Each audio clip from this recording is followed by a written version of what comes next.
క్రీడాకారులు గెలుపు ఓటములను సమానంగా స్వీకరించి క్రీడా రంగంలో ఉన్నత శిఖరాలను అధిరోహించాలని ఏపీటీసీఏ జిల్లా అధ్యక్షులు అజయ్ బాబు అన్నారు. స్వాతంత్ర దినోత్సవాన్ని పురస్కరించుకొని ఒంగోలు డిఆర్ఆర్ఎం హై స్కూల్ మైదానంలో స్కూల్ లెవెల్ క్రికెట్ టోర్నమెంట్ పోటీలను జేసీఐ జిల్లా అధ్యక్షులు సుబ్బారావుతో కలిసి అజయ్ బాబు ప్రారంభించారు.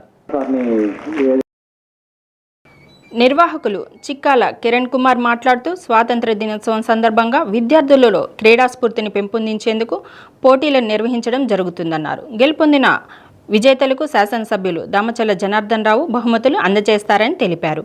కార్యక్రమంలో జేసీఐ నగర అధ్యక్షులు శ్రీరాములు రెడ్డి, సర్దార్ బాషా, చావలి వెంకటరమణ, జనసేన శ్రీనివాస్ తదితరులు పాల్గొన్నారు. నగరంలోని వివిధ పాఠశాలల నుంచి క్రీడాకారులు తరలివచ్చి క్రీడా పోటీల్లో పాల్గొన్నారు.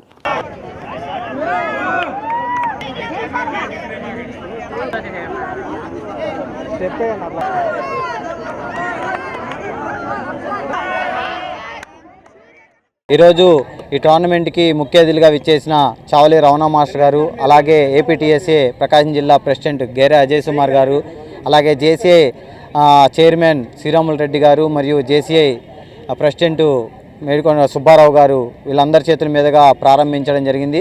అలాగే సూర్యాశ్రీ దివ్యాంగుల చారిటబుల్ ట్రస్ట్ సెక్రటరీ సర్దార్ గారు మరియు మేము సైతం ఫౌండేషన్ వ్యవస్థాపకులు జనసేన శ్రీనివాస్ అన్న వీళ్ళందరూ కూడా వచ్చేసి విద్యార్థులకు ఎంతో సహాయపడే సలహాలు సూచనలు ఇవ్వడం జరిగింది.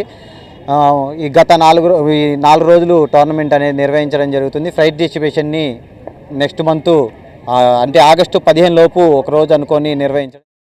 ఈ గ్రౌండ్ని పర్మిషన్ ఇచ్చిన సార్ డిఆర్ఎం సార్ రమణ సార్కి, ప్రతి ఒక్కళ్ళకి, పిల్లలకి అందరికీ ఆల్ ది బెస్ట్. ఇలాగే ప్రతి సంవత్సరం నిర్వర్తించుకోవాలని ఈ సంవత్సరం నాకు జేసీఐ తరఫున అవకాశం ఇచ్చిన కిరణ్ గారికి, అంటే వాళ్ళు ఫోన్ చేసినమ్మంటే నేను చెప్పాను, కిరణ్ చేసేది మంచి ప్రోగ్రాం చేద్దాము మా జేసీఐ తరఫున అని చెప్పి అనగానే తమ్ముడు సపోర్టు వాళ్ళ టీంకి ప్రతి ఒక్కరికి పేరు పేరున ధన్యవాదాలు.